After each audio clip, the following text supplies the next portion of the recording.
Bien, messieurs les ministres, mesdames, messieurs, je souhaitais donc, à l'issue de ce G20 et avant de cette visite bilatérale au Japon, vous rendre compte de nos travaux et des avancées, des discussions. Je veux avant toute chose remercier la présidence japonaise pour l'organisation de ce G20 et les avancées conduites dans les différents domaines. Il y a en effet des sujets sur lesquels des avancées tangibles ont été observées, l'égalité femmes-hommes, la pollution des océans par les plastiques, et la présidence japonaise sur plusieurs autres sujets. Je ne vais pas tous ici les égrener. Le communiqué a été rendu public et le Premier ministre Abe est lui-même revenu sur chacun de ces points. Le Premier ministre Abe s'est attaché à maintenir l'esprit de consensus et de coopération internationale malgré les vents mauvais.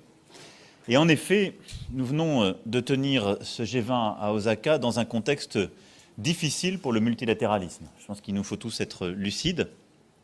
Et c'est pourquoi nous devons aussi regarder le contexte dans lequel nous opérons.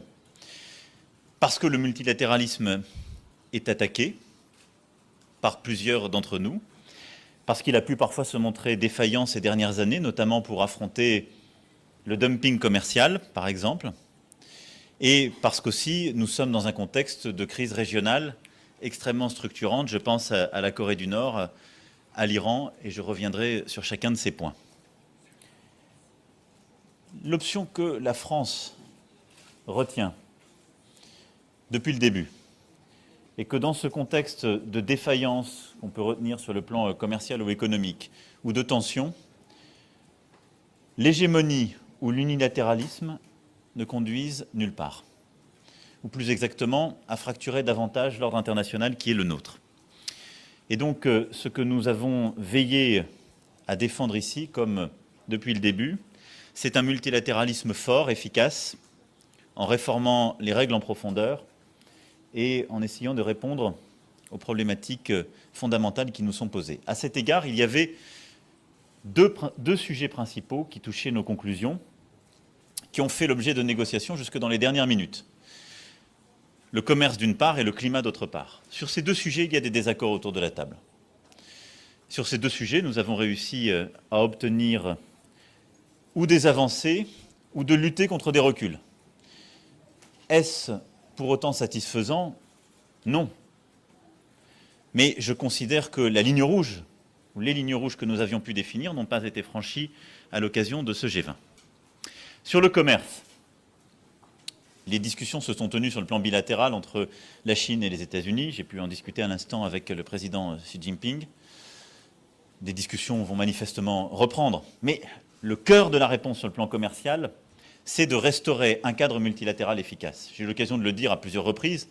Notre avenir ne peut dépendre d'un bon accord bilatéral entre deux puissances, fussent-elles les deux premières. Parce que le monde dans lequel nous vivons ne dépend pas de deux sites de production, mais de l'interdépendance entre tous les pays, justement, qui sont autour de la table. Et à cet égard, nous sommes trop lents pour réformer le multilatéralisme commercial. Nous avons néanmoins abouti à un texte de conclusion qui clairement réaffirme notre volonté de réformer l'Organisation mondiale du commerce dans toutes ses fonctions, l'édiction des règles, l'application de celles-ci et la sanction de ces règles. Très concrètement, nos ministres auront à poursuivre le travail en lien avec l'OCDE pour précisément bâtir les règles d'un commerce ouvert et plus équitable dans ces conditions de concurrence. Et ce à quoi nous tenons est très simple. Lutter contre les politiques de subventions non contrôlées, lutter contre toutes les formes de distorsion du commerce international, avoir un organisme de règlement des différends plus efficace. Nous avons ensuite eu une longue discussion sur la question des surcapacités d'acier. Je rappelle que sous présidence chinoise, une avancée avait été obtenue, mettant en place un forum permettant de suivre justement ces surcapacités. La tentation était forte de mettre fin à celui-ci ou de le laisser mourir en fin d'année. Nous avons donc demandé aux ministres compétents, avant le mois de novembre, de pouvoir bâtir les conditions pour la poursuite de ces travaux. Nous avons absolument besoin, sur le plan international, de suivre la question des surcapacités, dans l'acier comme dans tous les domaines où cela apparaît. Je le dis très simplement parce que du point de vue européen, quand vous avez une tension commerciale sino-américaine et des surcapacités d'acier, la victime s'appelle l'Europe. Et c'est ce que nous voyons sur le marché de l'acier. Et nos entreprises comme nos travailleurs dans ces secteurs subissent les conséquences de ces distorsions, alors même qu'on ne peut rien leur reprocher en termes de mobilisation, d'investissement ou de compétitivité. Donc c'est très directement des emplois de la justice commerciale et sociale qui sont en question derrière cette réforme essentielle.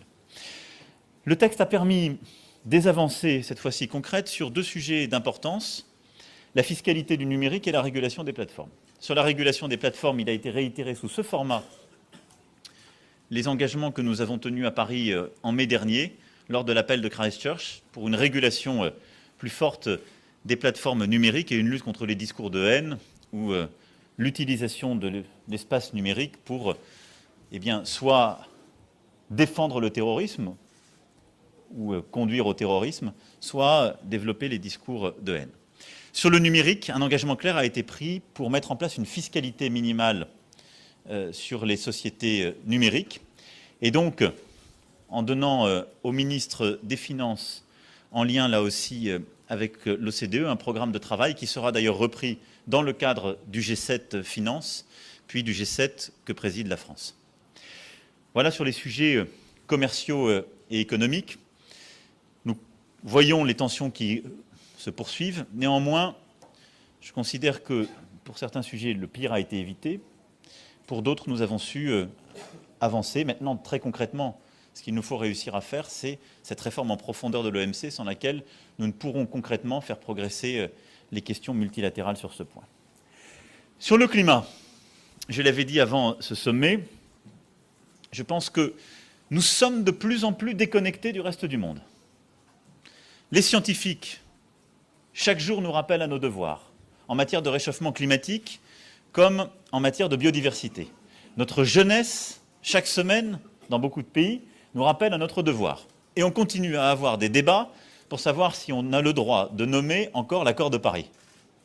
Je pense que si on veut collectivement gagner en crédibilité, il nous faut passer une étape. Grâce au travail de la présidence japonaise, à un engagement de plusieurs négociateurs, nous avons réussi à obtenir des éléments dans le cadre du communiqué du G20 qui permettent de maintenir le niveau d'ambition tel qu'il avait été affirmé à Hambourg et Buenos Aires, en améliorant même sur le plan technique quelques formulations. Et je veux ici remercier les négociateurs qui y ont passé beaucoup d'heures de leur nuit et qui n'ont fini que ce matin dans les dernières minutes. Très concrètement, nous avons réitéré une déclaration à 19, actant précisément de l'engagement de tous les membres du G20, à l'exception des États-Unis d'Amérique, pour la mise en œuvre de l'accord de Paris, de l'irréversibilité de cet accord et de sa mise en œuvre, et donc de continuer à progresser sur cela. Nous avons aussi intégré des engagements en matière de lutte contre les HFC, vous le savez, ces gaz particulièrement utilisés dans les climatiseurs, qui sont extrêmement polluants. D'autres techniques existent, qui sont d'ailleurs en cours de développement et qui permettent de répondre à ce point. Sur ce sujet, c'est notre responsabilité, nous ne pouvons pas revenir en arrière. Nous avons eu, avec le président Trump, un échange sur ce point, encore ce matin, après celui d'hier, qui a permis de convaincre les États-Unis d'Amérique de nous laisser fonctionner à 19 et de ne pas demander un texte moins ambitieux pour être plus consensuel. Et c'est aussi l'objet de la discussion que j'ai eue hier sur le plan bilatéral avec le président Bolsonaro, qui m'a confirmé son engagement, contrairement aux inquiétudes qu'on pouvait avoir, sur à la fois l'accord de Paris et le combat en faveur de la biodiversité. Nous serons maintenant engagés à la fois pour le suivi de ces engagements concrets et nous-mêmes pour mener des opérations claires en la matière. Mais grâce à l'engagement de la France, la mobilisation européenne et des partenaires engagés comme le Canada, nous avons pu confirmer cet engagement et là aussi éviter que les choses ne soient détricotées. Mais nous devons aller plus loin. Et c'est tout l'enjeu des prochains mois sur ce sujet. La présidence française du G7 s'attachera à mettre en œuvre des coalitions d'actions concrètes en matière de lutte contre le réchauffement climatique comme en faveur de la biodiversité. Nous souhaitons tout particulièrement, sur les HFC, avoir justement un engagement concret d'industriels comme des gouvernements, dans le cadre du G7, mais avec des puissances de bonne volonté que nous souhaitons rallier. Ça a été l'objet de discussions, entre autres, avec le Premier ministre Modi. Et nous souhaitons très concrètement avancer sur des coalitions d'action de gouvernements et d'acteurs, là aussi, industriels, pour avancer sur cet agenda. Aller plus loin, c'est aussi dans les prochaines semaines ce que nous allons concrétiser au niveau européen pour défendre la neutralité carbone à horizon 2050. Nous l'avons obtenu à 24 lors du dernier Conseil européen. Je souhaite qu'à l'issue de l'été, on puisse avoir l'unanimité sur ce point. Et je pense que c'est totalement atteignable. En tout cas, nous avons ce matin eu une coalition de plusieurs acteurs internationaux, pays européens, sud-américains, nord-américains, autour de cette ambition. Et nous le réitérerons lors de notre G7. Nous aurons ensuite, au mois de septembre, un sommet des Nations Unies qui est précisément consacré au climat, où nous devrons là aussi être clairs sur le rehaussement de nos engagements, puisque c'est la condition pour être au rendez-vous de l'accord de Paris, et sur, entre autres, les sujets de finance, où la France, je le rappelle, avec la Jamaïque, a été mandatée par le secrétaire général des Nations Unies. Nous aurons ensuite la reconstitution du Fonds climat à l'automne, puis la COP25 au Chili, en décembre, où je me rendrai. Cet agenda climatique, c'est celui sur lequel la France s'engagera très fortement, qu'il s'agisse de lutte contre le réchauffement comme de lutte pour la biodiversité. Et d'ailleurs, notre volonté est aussi d'élargir à cet égard l'agenda. C'est ce que j'ai commencé à faire à la suite de la remise du rapport de l'IPBES en mai dernier, en marge de la ministérielle G7 des ministres de l'Environnement. C'est ce que j'ai rappelé hier au président Bolsonaro. Et nous aurons des actions très concrètes sur ce sujet en forêt amazonienne. Et c'est ce que nous avons acté aussi avec nos partenaires chinois. J'y reviendrai dans un instant à l'occasion de ce G20. J'ai eu l'occasion de porter ces messages lors aussi des nombreux entretiens bilatéraux que j'ai pu avoir avec le Premier ministre Abe, le président Poutine, le président Erdogan, Bolsonaro, Xi et le Premier ministre Modi. Et au fond, durant tous ces entretiens, c'est ce multilatéralisme fort que j'ai essayé là aussi de décliner. Alors que nous vivons le moment de tension que j'évoquais, le pire pouvait être à craindre durant ce G20, soit sur l'Iran, soit sur le commerce. Nous avons évité le pire, mais éviter le pire n'est pas suffisant. Il nous faut construire des accords féconds et réussir à bâtir la stabilité. Sur les sujets d'intérêt général et sur les grands biens communs comme le climat, il nous faut être beaucoup plus ambitieux et accepter que quelques puissances de bonne volonté n'avancent plus vite que d'autres. Et je pense que la recherche de l'unanimité, y compris dans un forum comme le G20, ne doit pas être un frein à l'ambition. Et ensuite, sur le plan de la sécurité collective, sur chacun des sujets que nous avons pu aborder, qu'il s'agisse de la Corée du Nord, de la Syrie comme de l'Iran, je crois que l'objectif recherché, l'objectif final de tous les interlocuteurs que j'ai pu avoir, c'est de bâtir la sécurité collective et la stabilité. Le problème, c'est que souvent, les conditions concrètes conduisent à créer des tensions qui, à court terme, peuvent menacer ce résultat final. Et donc, le rôle de la France dans ce contexte, et c'est ce que j'ai fait à travers ces différentes rencontres bilatérales, c'est précisément de bâtir les conditions d'une désescalade de la tension, ce que je souhaite que nous puissions amorcer sur la question iranienne, comme ce que nous avons discuté sur la question nord-coréenne. À cet égard, plusieurs rendez-vous ont été pris. Avec le président Xi Jinping, nous avons discuté très longuement de la Corée du Nord et de l'Iran. Je souhaite qu'on puisse travailler ensemble sur ces deux sujets.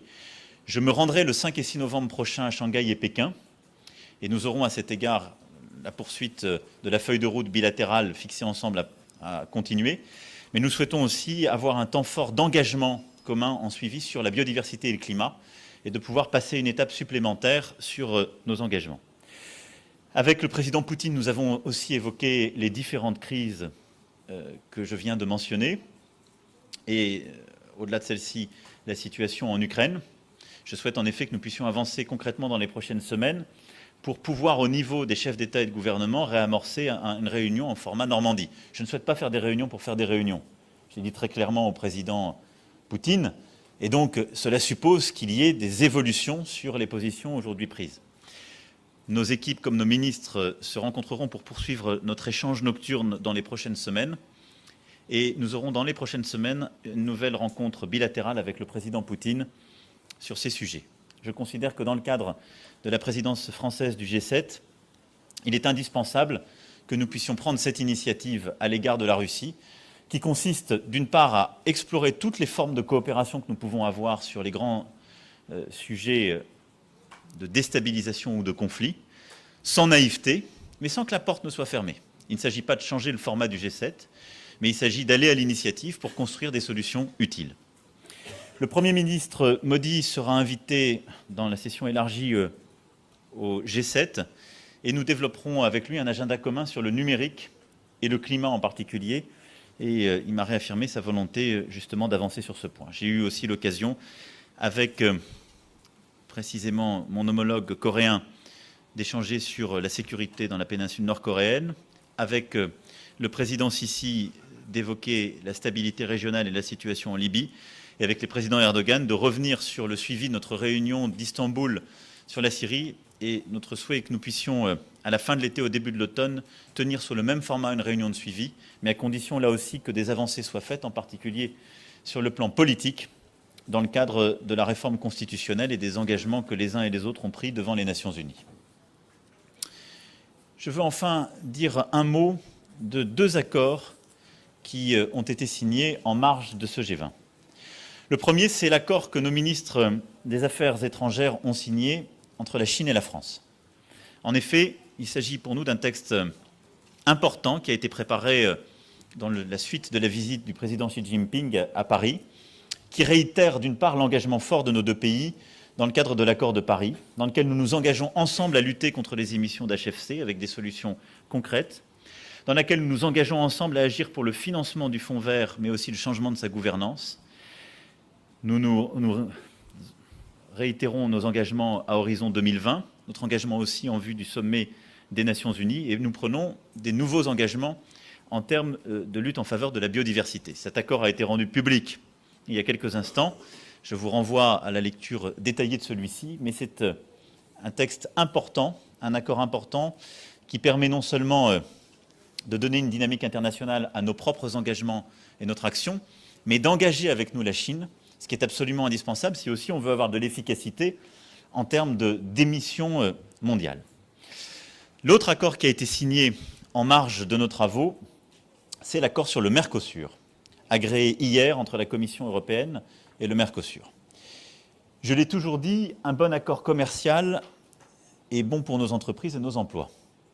Et cet accord permettra d'ouvrir des marchés agricoles et industriels et de protéger nos indications géographiques. Et je considère que cet accord, à ce stade, est bon, compte tenu du fait que les demandes que nous avions formulées ont été intégralement prises en compte par les négociateurs, mais que c'est dans la durée qu'on pourra apprécier les conditions préalables d'ailleurs à une ratification de celui-ci, puis à sa mise en œuvre. D'abord parce que cet accord est celui qui reconnaît nos indications géographiques, ce qui est extrêmement important pour notre agriculture, comme aucun autre ne l'a fait précédemment. Ensuite, parce que les trois critères que nous avions posés sont reflétés par le texte qui a été hier agréé.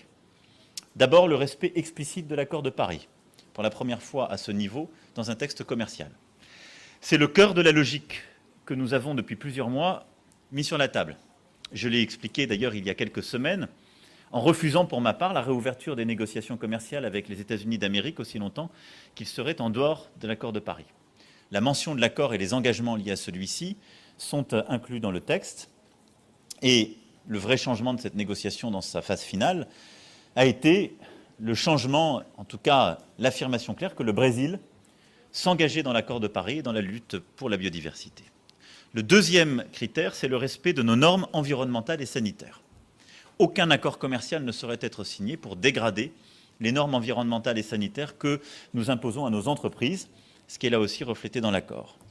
Enfin, la protection de nos filières sensibles, dans le cadre des quotas qui sont discutés et sur lesquels nous avons fixé des limites. Je pense en particulier au bœuf et au sucre. Les premiers éléments dont nous disposons indiquent que toutes ces préoccupations ont été prises en compte. À cela s'ajoute un point que nous avions demandé à la Commission qui est extrêmement important. C'est pour la première fois, là aussi, une clause de sauvegarde qui s'applique aux produits agricoles. Que veut dire cette clause de sauvegarde? C'est qu'en cas de déstabilisation majeure de tel ou tel secteur, il est possible d'actionner un mécanisme interrompant justement la mise en œuvre d'une telle ouverture. C'est très important pour que nous puissions piloter la mise en œuvre réelle de cet accord commercial. Néanmoins, je le disais, il faut maintenant vérifier tout cela dans les phases à venir.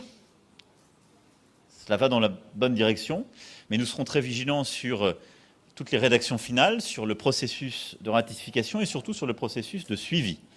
Je souhaite là aussi que toute la transparence soit assurée. Comme nous l'avons fait pour le CETA, je veux lancer dans les prochains jours une évaluation indépendante, complète, transparente de cet accord, notamment sur l'environnement et la biodiversité, pour que, justement, le suivi soit effectif et partagé avec tous nos concitoyens. Voilà les quelques mots que je souhaitais dire à l'issue de ce G20 avant de répondre à vos questions.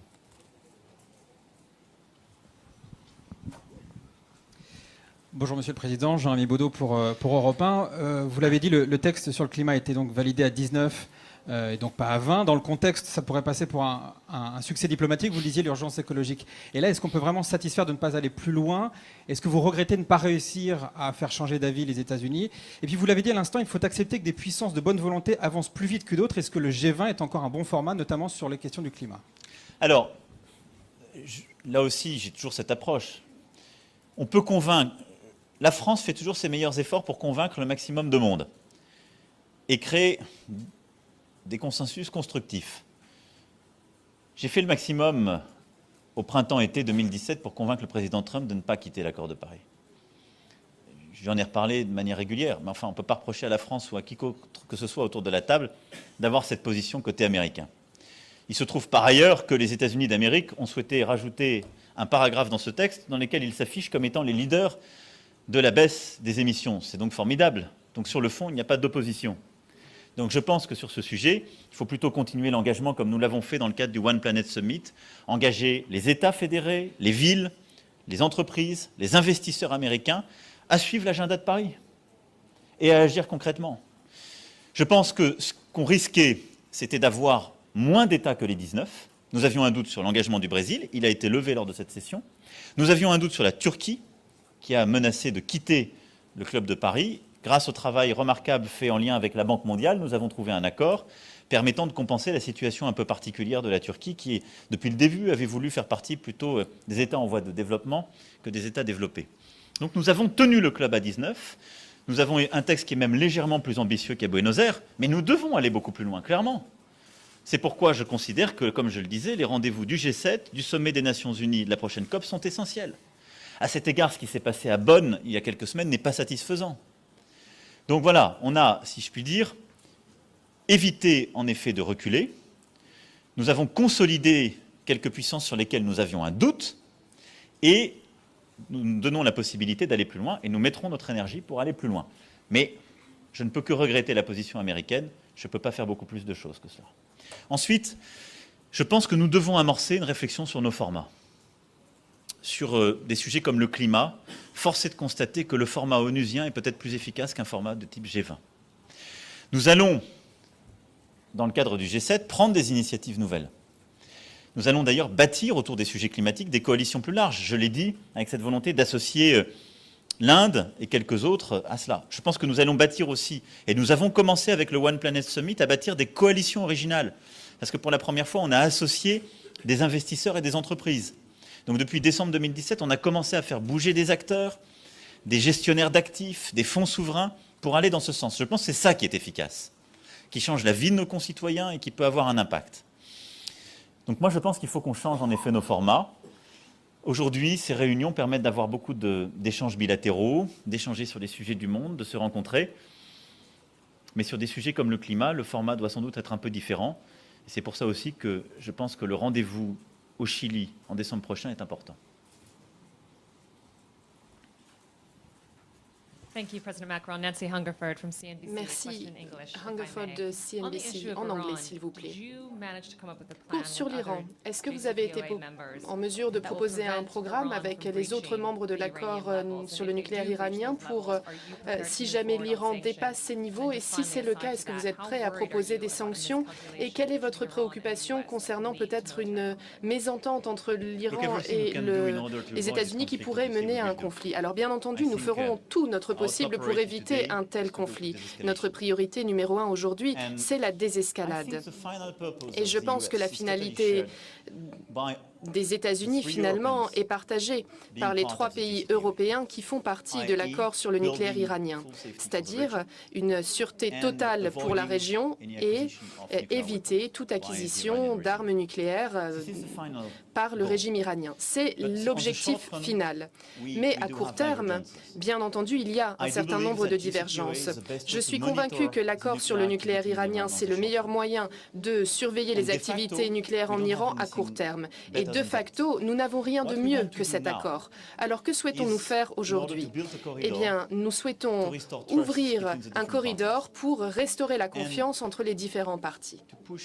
Et nous souhaitons également encourager les différents partis à peut-être faire un pas l'un vers l'autre pour restaurer cette confiance, être davantage efficace sur les activités nucléaires, balistiques et sur la présence régionale de l'Iran.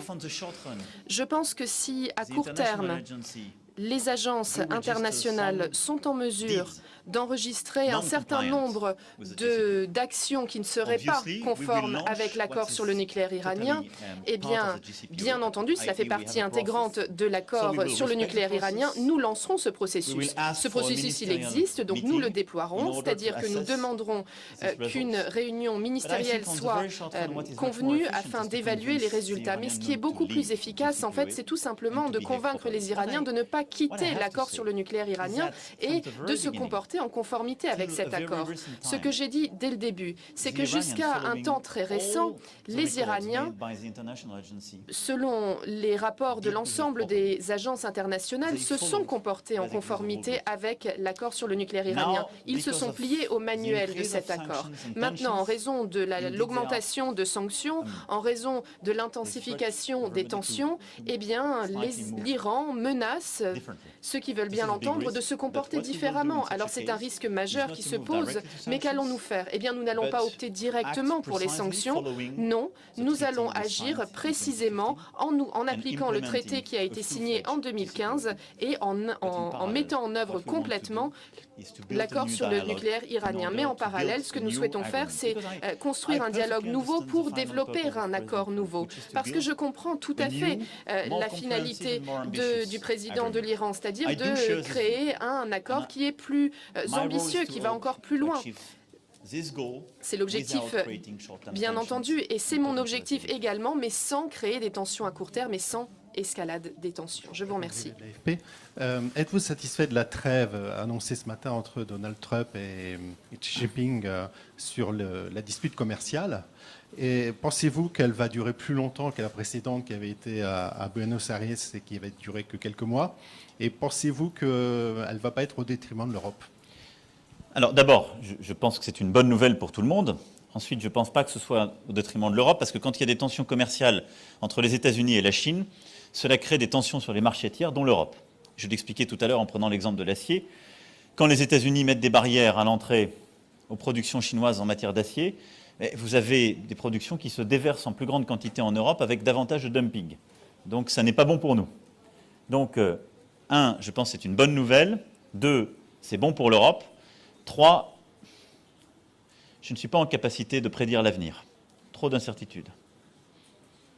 Donc, je considère que ce que nous avons à faire et la priorité qui est la nôtre, c'est d'œuvrer pour qu'il y ait un cadre multilatéral qui fonctionne. Je pense que le désaccord méthodologique que nous avons avec le président Trump, c'est que, d'abord, les déséquilibres commerciaux ne viennent pas des mauvaises règles commerciales, toujours.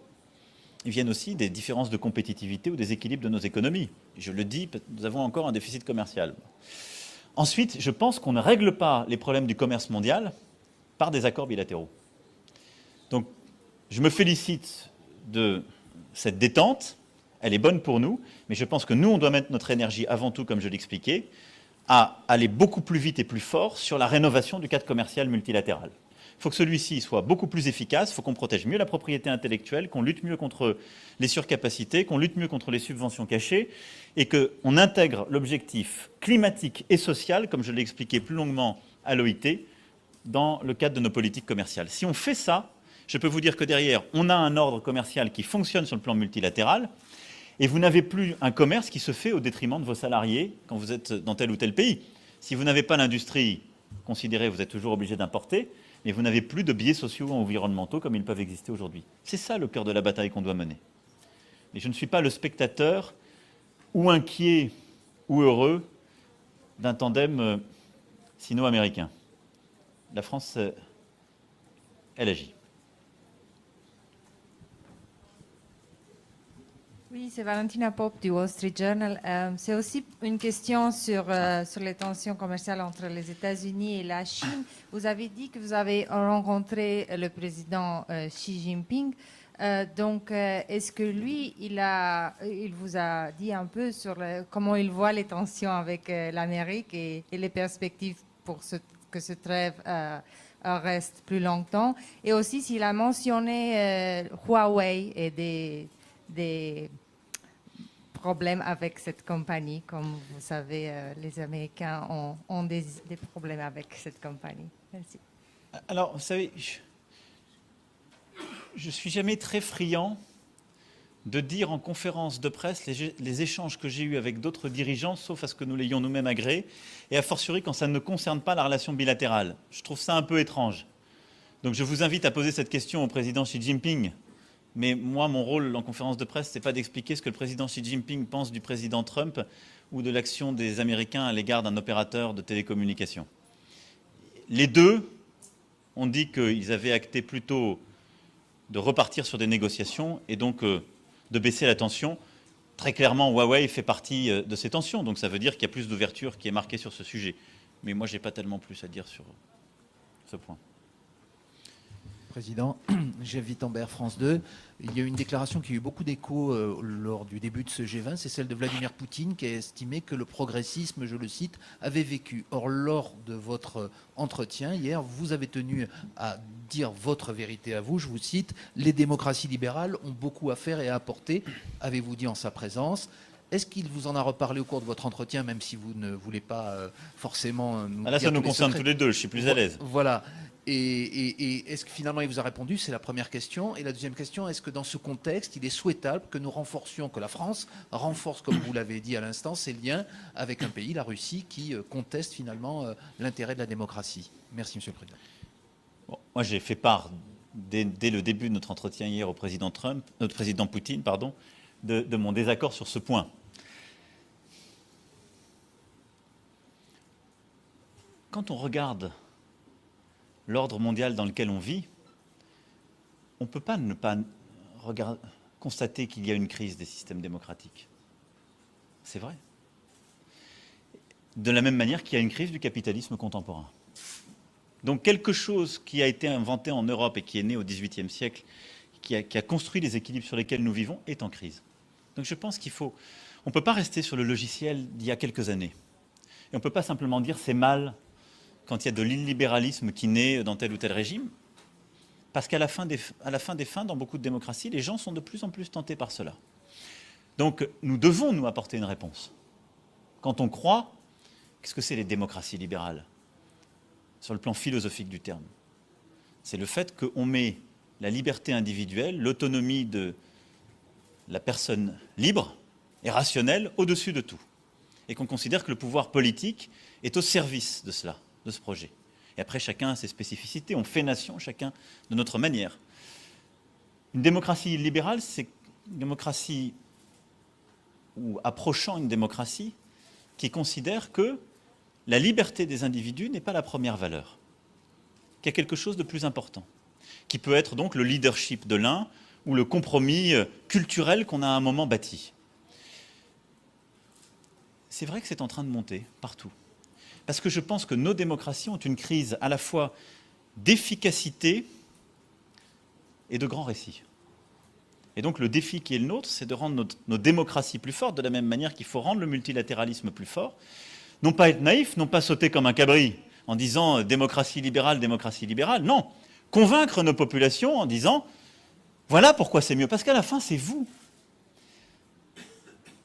Le président Poutine, à plusieurs reprises, a insisté en effet sur ce point, il y est revenu. Les démocraties illibérales ou les régimes illibéraux peuvent donner le sentiment d'être plus efficaces que les démocraties libérales à certains moments. Et ils peuvent l'être parce qu'ils ont beaucoup plus de marge de manœuvre. Parce que quand on n'a pas un parlement, une opinion publique, des médias libres, c'est sûr On est libre de ces mouvements. Mais avec quelle finalité et quel juge? Moi, je ne sais pas de plus grand juge que le peuple. Je ne sais pas d'autre finalité que l'intérêt général, parce que nous servons la souveraineté du peuple. C'est ça une démocratie libérale, au sens propre du terme, au sens philosophique et politique. Donc je pense qu'une démocratie illibérale ou un régime illibéral, ça peut donner le sentiment à court terme que c'est plus efficace, mais nous l'avons expérimenté avant la démocratie, ça l'est rarement sur la durée. Et on peut penser que c'est mieux, aussi longtemps que l'illusion que l'intérêt d'un camp, d'un dirigeant, est synonyme de l'intérêt du peuple. Et souvent, cette illusion se lève. Souvent. Même toujours.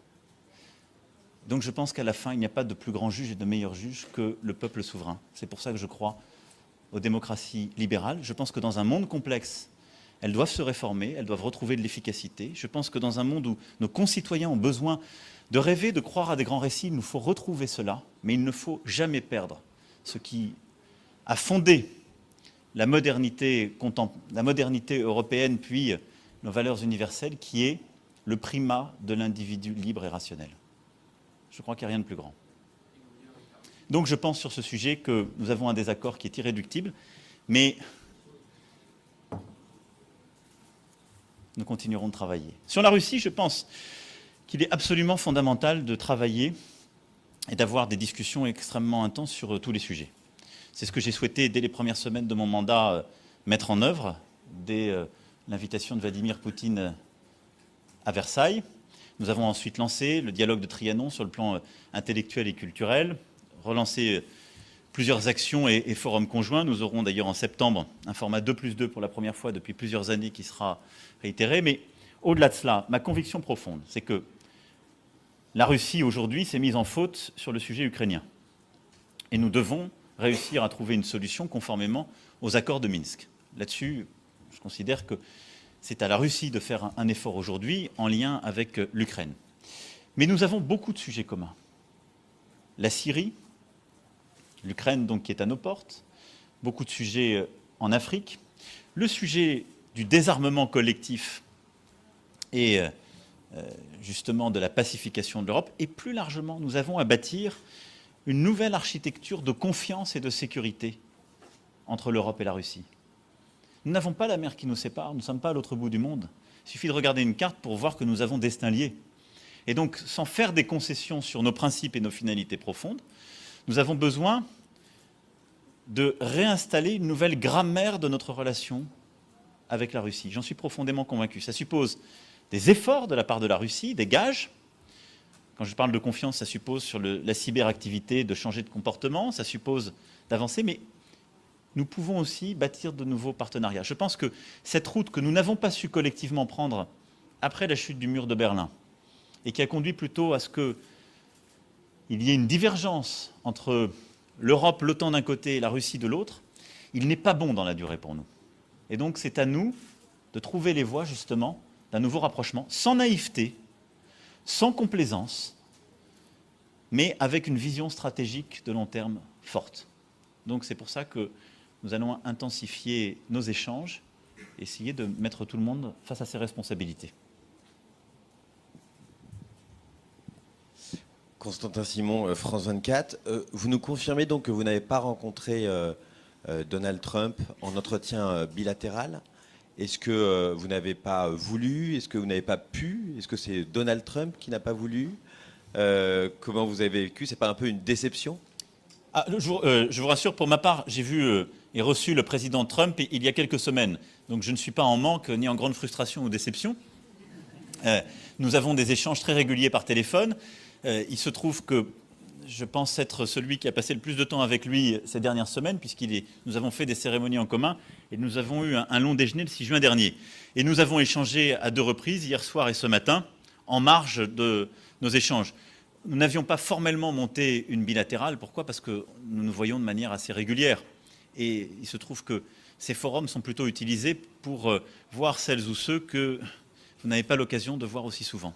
Donc, président Trump, on a eu l'occasion d'échanger ce matin encore sur le climat, pour lever les ambiguïtés, et échanger d'ailleurs en marche sur les discussions qu'il avait avec la Chine. Nous avons hier soir, qui plus est, dîné ensemble. Et donc nous avons pu à ce moment-là aussi échanger sur l'Iran et les voies et moyens de rapprocher les positions et d'aller vers la désescalade. Donc nous nous sommes vus de manière informelle à 2 reprises et nous avons dîné à la même table hier, ce qui nous a permis d'avoir les échanges utiles au-delà de tout échange plus formel qui ne se justifiait pas 15 jours après plusieurs heures passées ensemble. Donc vous n'êtes pas en froid? Ah non, pas du tout. Non, mais on voudrait toujours qu'on soit trop froid ou trop chaud. Moi, j'ai tout entendu sur ma relation avec le président Trump depuis que je suis président. Ils sont trop chaleureux l'un avec l'autre, ils sont trop froids. On est différents, nous nous apprécions et nous travaillons ensemble. Voilà. Bonjour, Monsieur le Président. Grégory Viscusi, l'agence Bloomberg. Bonjour. Vous partez d'ici directement pour Bruxelles pour un long sommet. Je vais d'abord aller à Paris. Mais très bien. Vous allez à Bruxelles dimanche. Est-ce que vous avez eu l'opportunité ici de parler avec vos collègues européens sur ce sujet? Et j'insiste parce que Mme Merkel, avant de partir, a dit qu'il y a 2 candidats, Weber et Timmermans. Donc ça suggère plutôt Timmermans.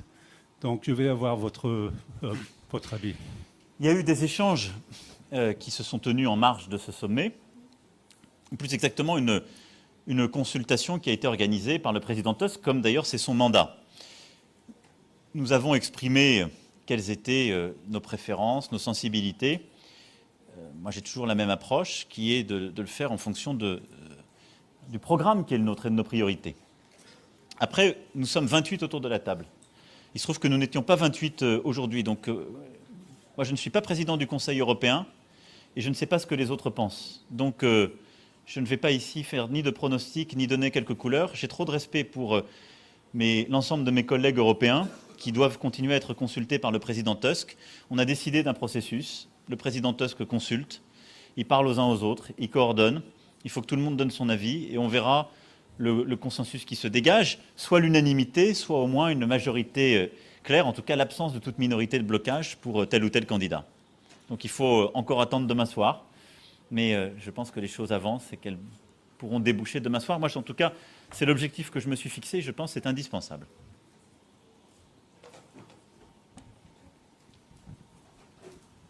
Bonjour Monsieur le Président, Alison Tassin pour TF1 et LCI. Vous avez expliqué au préalable que ces sommets devaient servir à quelque chose, notamment parce qu'elles déplaçaient beaucoup de monde, qu'elles avaient un bilan carbone très important. Aujourd'hui, aux citoyens français, qu'est-ce que vous pouvez leur dire de ce sommet pour qu'ils comprennent que c'est utile, que ça a encore une valeur et qu'il faut encore déplacer autant de monde aussi loin autour de la planète? Alors, d'abord, moi je pense que nous ne sommes pas assez utiles, je vous rassure. Si je pensais que c'était formidable et que les conclusions auxquelles on arrive, pas simplement cette fois-ci, mais si je pensais que ces exercices justifiaient la totalité de ce qu'on déploie, je vous mentirais. Donc je pense que nous avons une vraie interrogation collective à avoir sur ces formats et ce qu'on cherche à obtenir. Aujourd'hui, de fait, le G20 est devenu un exercice qui s'apparente au sommet des Nations Unies, enfin l'Assemblée Générale des Nations Unies, c'est-à-dire qui permet à des décideurs de se rencontrer dans des bilatérales et d'échanger leurs vues sur des sujets importants. Ça a une utilité, je ne la nie pas, ça évite les divergences. Donc actons qu'on a besoin de cela tant de fois par an, mais dans ces cas-là, interrogeons-nous aussi sur les conclusions. On n'est pas obligé de sacrifier des dizaines de Sherpas pendant des jours et des nuits pour négocier des conclusions. Je pense qu'il faut qu'on soit plus clair avec nous-mêmes. La deuxième chose, c'est que je pense qu'il ne faut pas s'interdire d'avoir des conclusions plus ambitieuses. Mais ça suppose d'adapter les formats. Donc on a une interrogation très concrète à avoir entre nous sur les formats. Après, cette fois-ci, qu'est-ce qu'on a obtenu, si j'essayais de réfléchir avec vous? 1, on a clarifié la position du Brésil sur le climat et la biodiversité.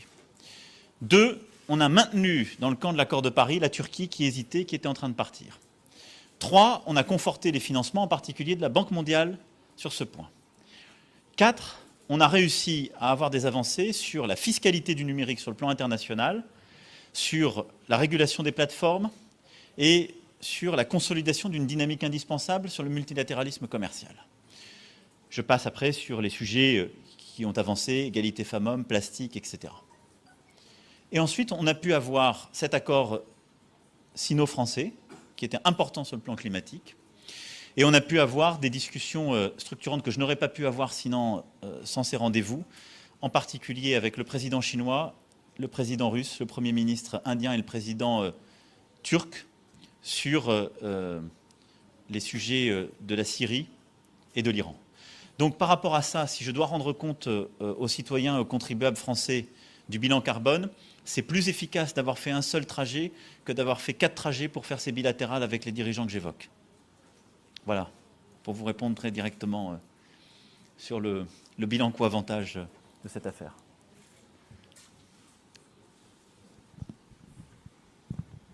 Bonjour, Monsieur le Président. Je Nagata, l'agence japonaise Kyodo. J'ai une autre question sur le climat. Vous parlez de bâtir une coalition pour le sommet du G7. C'est-à-dire que vous n'allez pas engager la même bataille que cette fois contre les États-Unis pour avoir un communiqué. Vous n'êtes pas trop attaché à faire un communiqué avec les États-Unis lors du sommet du G7 ? Non. Parce qu'en fait, j'ai expérimenté les G20 où sur le climat on fait 19+1 et les G7 où on se bat pour finir à 7 et après dire que les États-Unis d'Amérique sortent du communiqué. Je viens de commencer à répondre à ce point. Je pense qu'on doit s'interroger sur ce à quoi servent nos communiqués. Bon. Dont la valeur légale d'ailleurs sur beaucoup de sujets fait l'objet de beaucoup de débats de droit international public. Donc il faut être lucide, il faut être efficace. Moi je pense que sur les différents sujets qu'on a mis sur la table pour la présidence française du G7, on a souhaité innover en méthode. Pas de communiqué général, des chartes ou des engagements d'action sur les sujets quand il y a un consensus ou suffisamment de signataires. Assumer que sur tel ou tel sujet, un membre du club ne signe pas. On ne va pas, sauf à ce qu'il y ait un miracle, je ne pense pas qu'à Biarritz, les États-Unis d'Amérique auront décidé de rejoindre l'accord de Paris. Donc on sait qu'on a 6 d'un côté et 1 de l'autre. On a besoin d'aller plus loin. Je pense que sur certains sujets, type biodiversité, les États-Unis d'Amérique peuvent agir avec nous. Et puis, notre volonté, je le disais, c'est d'avoir des coalitions utiles où on associe des puissances qui ne sont pas membres du G7, ce qu'on appelle ces puissances de bonne volonté, et des acteurs économiques ou industriels qui sont prêts à agir avec nous et à apporter de la mise en œuvre. Sur le plastique, on aura la Fondation Ellen MacArthur et les industriels qui se joindront à notre action, avec derrière un vrai suivi, un vrai engagement. Sur la lutte contre les émissions de HFC, on veut associer d'autres puissances, comme l'Inde, et d'autres qui ne sont pas membres du G7 formellement, mais on veut aussi avoir des acteurs industriels qui en feront partie. On va lutter contre les émissions liées au textile, qui est la deuxième industrie la plus polluante. Vous voyez, ce sera des choses très concrètes. J'ai eu l'occasion de les présenter il y a 2 jours, d'ailleurs dans un forum à Tokyo. Des engagements très concrets, et donc pas un communiqué, mais plutôt des coalitions d'acteurs, des engagements, avec aussi derrière un suivi. Voilà la méthode. Donc on commence à innover dans la méthode, mais je pense qu'on a besoin d'une réflexion plus fondamentale sur nos formats. Il faut qu'on continue à se réunir sur des sujets, mais je pense qu'il faut qu'on arrive aussi à se réunir peut-être sur des formats différents, ou en acceptant de se réunir de manière régulière sur 1 ou 2 sujets, donc on considère qu'on veut faire avancer les choses pour bâtir un compromis utile. Voilà. Merci beaucoup à vous. Bon retour pour ceux qui repartent et bonne continuation pour les autres. Merci.